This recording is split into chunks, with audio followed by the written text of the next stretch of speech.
Hello. Hey, baby. Here we go. Hey, babies. So, we've seen a few questions come through about beaver rescue, baby beavers, things like that. So I thought I might spend a little time explaining a few things about what it takes to rescue baby beavers and hopefully answer a few questions. First, right off the bat, some of you have noted, and I've also noted it in some of my videos, that it's impossible to know gender in beavers at this age, and even up until maturity.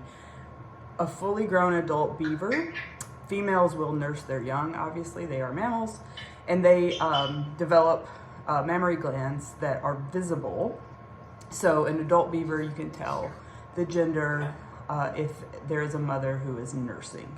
Outside of that, it's impossible to tell. They do have cloacas, which is really unusual for mammals, and all the reproductive organs are tucked up inside. And we can do x-rays down the road as they get a little older and can tell gender with x-rays. But at this age, it's impossible to know. So you'll hear me referring to he, she. It's gonna vary just depending on the day and what comes out of my mouth. But once we find out what the gender is, then that actually helps us know later on down the road where the best location would be, best as far as release and things like that. If you have unrelated male and female, they may spend the rest of their lives together if you start them off in rehab together. If you have 3 males like we had before, then the understanding is as they reach maturity, they will disperse and travel to each of their own locations. These are things that all come into play when it comes to beaver rescue, rehab, and release, which is always our goal. So one of the questions has come up, the baby beaver, will it be lonely? Doesn't it need companionship?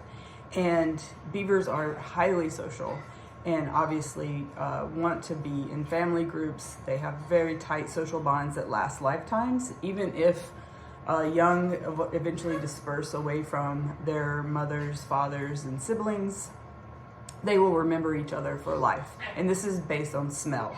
They log that smell in their brain, and it's not as if they're thinking about their family member all the time, wondering where they are. It's if that family member comes back into contact with that animal, then they will immediately recognize that scent and go, oh, okay, I do remember you. So, baby beavers are found orphaned, and it's never a good scenario. Baby beavers should not be out of their lodge or burrow. So if they are out wandering, they are most likely, it's the result that their parents have died, that their lodge has been destroyed, that their parents were in a trap and they went out to try to find them. There is never a good scenario. And so, you know, in some animals like raccoons and squirrels, if you find an orphaned baby, it's possible that it fell out of the nest or got separated somehow. And in every situation, we try to reunite that baby back with its parents. With beavers, that is usually impossible. I mean, there could be the random scenario where all situation is perfect. But again, a baby beaver showing up at all means that something bad has happened. The next thing is, why couldn't we give this baby beaver to another family group of beavers and let them adopt them? And that's where that whole close family tie process comes into play. If we were to put this tiny baby out in another lodge where there is another beaver family, they would not accept it. It's possible they would kill it. They are highly territorial. And again, it's all based on that smell. This is an unrecognizable smell from a different family group, and it would not be received very nicely. And this doesn't mean that beavers are mean. This just is how beavers have survived for so long. That with these close family groups, they work together, they protect their territory, which is critical to their livelihood. And they spend a lot of time and effort working on that territory. So they don't want another beaver group coming in and mooching off of them. And that's just a simple way to put it. So next is companionship. Obviously, we never want to see an orphan beaver. And when we do find a single beaver like this, then we need to get it stabilized. We need to make sure it doesn't have any diseases. We need to make sure that he's eating and healthy. And we also, once we have a stable orphaned beaver, then we can be open to receive another beaver should another one be found orphaned. That does not automatically mean that 2 beaver kits can just go together perfectly. Again, a lot of these guys come in sick or have problems because they've been separated from their parents. And so each individual beaver kit that is found across the state is given the best chance at life through getting it stable, making sure that it's healthy. At that point, the communication network that takes place throughout the state of Mississippi, the different rehabbers communicate and say, we believe that these 2 beaver kits could work well together, assuming there are more than one. Or potentially there may be a kit out there that has such special needs and needs such TLC that it's going to be a while before they can ever be placed with another beaver. So there's a lot of factors in place, and we right now have a very healthy little beaver who is doing great. And so if another beaver comes along either sooner or later, then we will absolutely be working towards getting them companionship. In the meantime, the most important thing we can do as the new moms and dads and family members is make sure that it feels safe and secure and warm and loved. And this little beaver looks to us for those things. We provide a warm, cushy environment. The plushes that you see are all mostly dog plushes, and they're pretty strong and rigorous. But yes, we do watch to make sure they don't ingest or chew.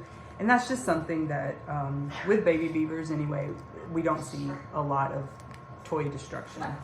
They do like to rub on them and love on them, and which is why we keep plenty of plushes in here. And watch, of course, very carefully. And then the other part of that is spending a lot of time with us.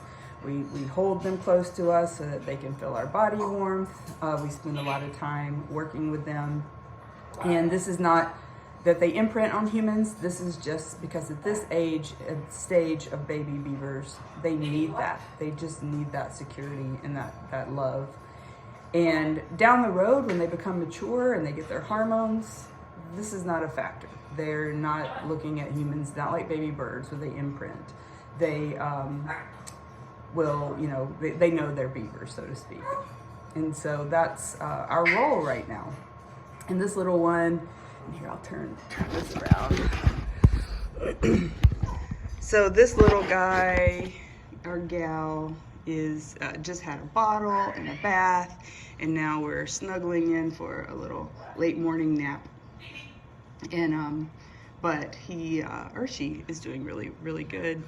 So hopefully that answered a few of your questions and thoughts. We do appreciate it, and just know that we, really care about this little creature and this species as a whole. It is wonderful to have people falling in love with beavers because they have just generally been considered a nuisance and a pest species, and also that they're maybe not that smart. And the truth is they are quite intelligent and very interesting, and obviously heroes to our environment.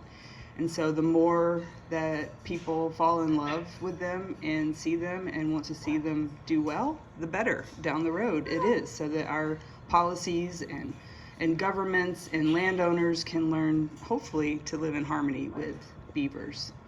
So thanks again for all your watching, your support. We really appreciate it. And until next time.